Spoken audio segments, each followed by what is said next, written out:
नमस्कार, आइए डालते हैं एक नजर देश विदेश की ताजा मुख्य खबरों पर।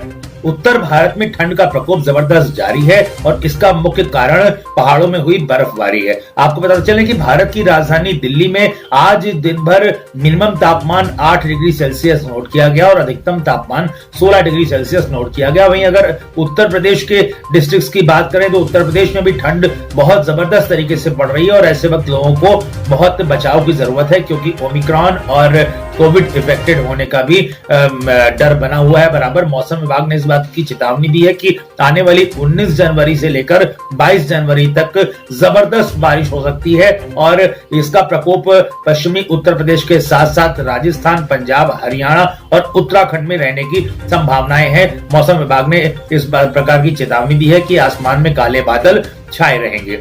वहीं आपको बताते चले कि भारतीय जनता पार्टी ने इस बात का खुलासा किया था कि अपर्णा यादव बीजेपी ज्वाइन करेंगी, जो कि समाजवादी परिवार की बहू हैं, और लेकिन टिकट उन्हें कहां से दी जाएगी इसका निर्धारण बीजेपी स्वयं करेगी। और बाबू सिंह कुशवाहा, जो कि बहुजन समाजवादी पार्टी के कद्दावर नेता रहे हैं, उनके लिए भी बीजेपी ने साफ कर दिया कि उनसे कतई किसी प्रकार की उनकी पार्टी से भाजपा गठबंधन नहीं करने वाली है। अपने आप में बहुत बड़ी खबर है। और लेकिन आज अपर्णा यादव ने इस बात का खुलासा किया कि समाजवादी पार्टी ने उन्हें बहुत कुछ दिया है और वो सपा छोड़ करके कहीं भी नहीं जाने वाली है। वहीं अखिलेश यादव ने आज प्रेस वार्ता के दौरान कहा कि भारतीय जनता पार्टी को अपना घर छोड़ करके समाजवादी पार्टी के परिवार की ज्यादा चिंता है। आज प्रेस वार्ता के दौरान उन्होंने अन्न को हाथ में लेकर के इस बात का संकल्प किया कि जब उनकी सरकार प्रदेश में आ जाएगी तो वो किसानों के हित का ख्याल रखेंगे और लखीमपुर खीरी में हुए हत्याकांड के बाद उससे जितने लोग इफेक्टेड हुए हैं उन सबको 25-25 लाख रुपए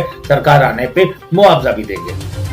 एक बड़ी खबर आ रही है संयुक्त अरब अमीरात के लिए। आज का दिन धमाकों से भरा रहा है, जिसमें देश के मुख्य अंतर्राष्ट्रीय हवाई अड्डे को निशाना बनाया गया है। ड्रोन से हमला किया गया है। यूएई की राजधानी अबू धाबी के मुख्य एयरपोर्ट पर सोमवार को आज आग लग गई। 3 ईंधन भरे टैंकरों में विस्फोट हो गया। अबू धाबी पुलिस ने इसके लिए ड्रोन हमले को जिम्मेदार ठहराया है। यह यूएई के लक्ष्यों के खिलाफ एक बेहद असामान्य हमला प्रतीत होता है। यमन के हूती विद्रोहियों ने इस हमले की जिम्मेदारी ली है और इसमें 3 लोगों की मृत्यु की भी सूचना आ रही है, जिसमें एक पाकिस्तानी नागरिक है और 2 भारतीय हैं और अन्य लोगों को, कुछ लोगों को हल्की फुल्की चोटें आई हैं, लेकिन 3 लोगों की मौत की सूचना आ रही है। बड़ी खबर। वहीं उत्तर प्रदेश विधानसभा चुनाव के लिए भाजपा और निषाद पार्टी के बीच सीटों के बंटवारे की सहमति बन गई है। पार्टी के अध्यक्ष अजय निषाद ने कहा है कि हमारी पार्टी यूपी में भाजपा के साथ गठबंधन करके लड़ने वाली है और 15 विधानसभा सीटों पर चुनाव लड़ेगी। आपको बताते चले कि संजय निषाद के मुताबिक आज दिल्ली में भारतीय जनता पार्टी हाईकमान के साथ मिलकर उनका सीटों का फैसला हो गया है। सुल्तानपुर की अगर बात करते हैं, उत्तर प्रदेश के सुल्तानपुर डिस्ट्रिक्ट में बसपा नेता ओपी सिंह समेत 20 से 25 समर्थकों पर केस हुआ है। आचार संहिता उल्लंघन करने का केस हुआ है। वीडियो वायरल होने पर पुलिस ने की है कार्रवाई। मोतीगरपुर थाना क्षेत्र के ढेमा बाजार का मामला बताया जा रहा है। वहीं एक बड़ी खबर आ रही है। दाऊद गिरोह के सदस्य और छोटा शकील के करीबी सलीम गाजी की कल शनिवार को पाकिस्तान में मौत हो गई है। 1993 के मोस्ट वांटेड सीरियल ब्लास्ट के आरोपी रहे हैं सलीम गाजी और इनकी मौत हो गई है पाकिस्तान के कराची में। अमित शाह जो भारत वर्ष के गृह मंत्री हैं, वो आने वाली 23 जनवरी से उत्तर प्रदेश में करेंगे प्रचार। राजस्थान सरकार ने अलवर बलात्कार मामले की जांच केंद्रीय जांच ब्यूरो सीबीआई को सौंपने का फैसला किया है। छत्तीसगढ़ के मुख्यमंत्री भूपेश बघेल के खिलाफ नोएडा में एफआईआर दर्ज हुई है। चुनाव प्रचार में कोविड प्रोटोकॉल के उल्लंघन पर दर्ज हुई है एफआईआर। वहीं भारतीय जनता पार्टी के नेता हरक सिंह रावत को बीजेपी ने बर्खास्त कर दिया है। 6 साल के लिए वो अपनी बहू के टिकट की मांग पर अड़े थे। सूत्रों की अगर माने तो हरक सिंह रावत आज अपने 2-3 विधायकों के साथ कांग्रेस ज्वाइन करने की सुबुहाट दिन भर देखने को मिली, लेकिन इस विषय में कुछ भी क्लियर नहीं हो पाया है। पुष्कर सिंह धामी मंत्रिमंडल ने हरक सिंह रावत को मंत्रिमंडल से तत्काल बर्खास्त कर दिया है और उनके ऊपर कांग्रेस नेताओं से मिलने के आरोप लगाए गए हैं। वहीं आईआईटी बॉम्बे में एक छात्र ने सुसाइड किया है। वो 7वीं मंजिल से कूद गया। आईआईटी बॉम्बे के एक छात्र ने सुसाइड किया है। वाराणसी में कांग्रेस को एक और बड़ा झटका लगा है। अनिल उपाध्याय जो कि कांग्रेस के बड़े नेता थे, उन्होंने समाजवादी पार्टी की आज सदस्यता ग्रहण कर ली है। वहीं एक और चुनाव आयोग ने नियम जारी किया है कि यदि पति और पत्नी दोनों सरकारी कर्मचारी हैं तो केवल एक की ड्यूटी चुनाव में लगेगी। चुनाव आयोग ने एक और फैसला लिया है महत्वपूर्ण। पंजाब में 14 फरवरी को होने वाला चुनाव अब 20 फरवरी को होगा। पहले मुख्यमंत्री चन्नी ने इस बात का इलेक्शन कमीशन से लिखित में अनुरोध किया था कि 14 तारीख के चुनाव को बढ़ा करके 20 कर दिया जाए और उसके बाद भारतीय जनता पार्टी के पंजाब के प्रदेश अध्यक्ष ने भी इस प्रकार का पत्र लिखा था और फिर इलेक्शन कमीशन ने इस डेट को चेंज कर दिया गया है। इसको 20 फरवरी कर दिया गया 14 फरवरी की जगह। और इसका मुख्य कारण है कि एससी समुदाय के लोगों का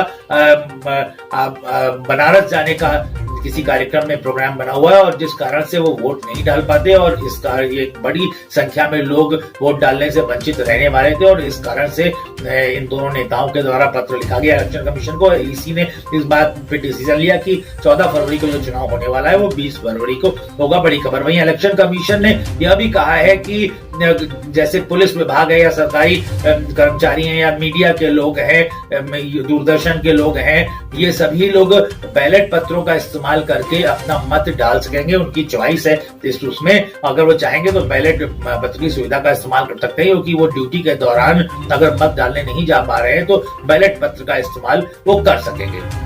वहीं कांग्रेस प्रदेश उत्तर प्रदेश अध्यक्ष अजय कुमार लल्लू का एक टेढ़ा बयान आया है। उन्होंने कहा है कि योगी आदित्यनाथ एक निर्जीव मुख्यमंत्री हैं और उन्होंने कहा कि वो अखिलेश यादव से केवल नूरा कुश्ती कर रहे हैं और गरीब नौजवान, महिला और किसान की बात नहीं हो रही है। उन्होंने यह भी कहा कि प्रदेश में इवेंट मैनेजमेंट की पॉलिटिक्स हो रही है। मुख्यमंत्री योगी का बयान आया है कि मैं प्रदेश वासियों को आश्वस्त करता हूं कि जनता जनार्दन के बीच 10 मार्च को भारतीय जनता पार्टी जब पुनः प्रचंड बहुमत के साथ सरकार बनाएगी तो वह फिर से पेशेवर गुंडों व अपराधियों पर वैसे ही टूटेगी जैसे इन्हें पहले बिल के अंदर घुसाया गया था।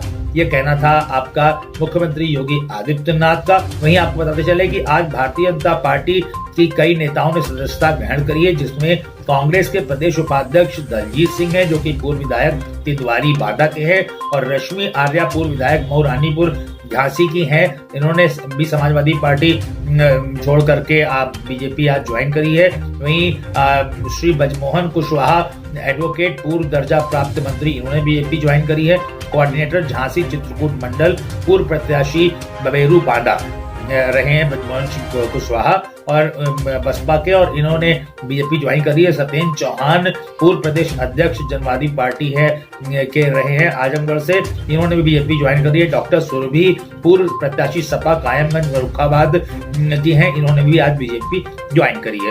वहीं एक और खबर आ रही है, बीजेपी से 3 बार के सांसद रहे प्रभुदयाल कठेरिया ने पार्टी के सभी पदों से इस्तीफा दे दिया है। वो केवल एक प्राथमिक सदस्यता उनके पास रहेगी और उनके बेटे ने आम आदमी पार्टी ज्वाइन कर ली है।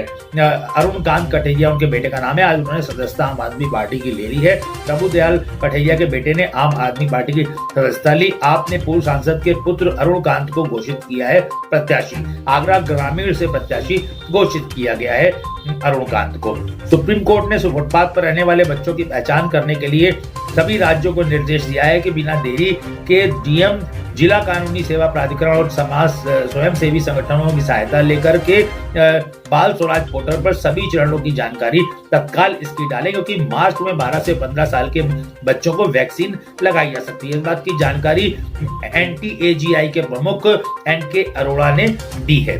वहीं IIT कानपुर के प्रोफेसर मनींद्र अग्रवाल ने यह घोषणा करी है। वो पहले भी कोविड को लेकर के घोषणाएं करते रहे हैं। उन्होंने यह कहा है कि उनके अनुसार भारत में कोविड फरवरी के अंत तक समाप्त हो जाएगा और अब तक किसी बड़े राज्य ने कोविड पीक को पार नहीं किया है। कुछ राज्य अगले हफ्ते में कोविड पीक को पार करेंगे। यह कहना था IIT कानपुर के प्रोफेसर मनींद्र अग्रवाल का। उनका यह मानना है कि फरवरी के अंत तक कोविड भारतवर्ष से समाप्त हो जाएगा। वहीं प्रधानमंत्री मोदी ने बिरजू महाराज के निधन पर शोक जताया। उन्होंने कहा है कि भारतीय नृत्य कला को विश्व भर में विशिष्ट पहचान दिलाने वाले पंडित बिरजू महाराज के निधन से उन्हें अत्यंत दुख हुआ है और उनका जाना संपूर्ण कला जगत के लिए एक अपूरणीय क्षति है। उन्होंने यह भी कहा कि शोक की इस घड़ी में मेरी संवेदनाएं उनके परिजनों और प्रशंसकों के साथ हैं। वहीं उत्तर प्रदेश के मुख्यमंत्री योगी आदित्यनाथ ने भी कथक सम्राट पद्म विभूषण पंडित बिरजू महाराज के निधन पर पर अत्यंत दुख प्रकट किया है। आपको अगर उनका सफरनामा बताते चलें कि पंडित बिरजू महाराज का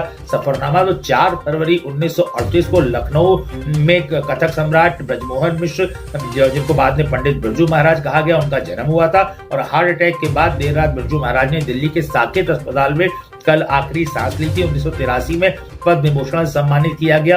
पंडित बिरजू महाराज को बॉलीवुड की उमराव जान, डेढ़ इश्कियां, बाजीराव मस्तानी जैसी फिल्मों में किया था आपने डांस, कोरियोग्राफी डांस किया था। पद्म विभूषण के अलावा बिरजू महाराज को संगीत नाटक अकादमी पुरस्कार और कालिदास सम्मान भी मिल चुका है। वहीं 2012 में विश्वरूपम फिल्म में कोरियोग्राफी के लिए उन्हें राष्ट्रीय फिल्म पुरस्कार से भी सम्मानित किया गया था। उत्तर प्रदेश के मुख्यमंत्री योगी आदित्यनाथ और सुप्रसिद्ध सिंगर अदनान स्वामी एवं भोजपुरी की जानी मानी लोक गायिका मालिनी अवस्थी ने भी बिरजू महाराज के निधन पर गहरा दुख प्रकट किया है।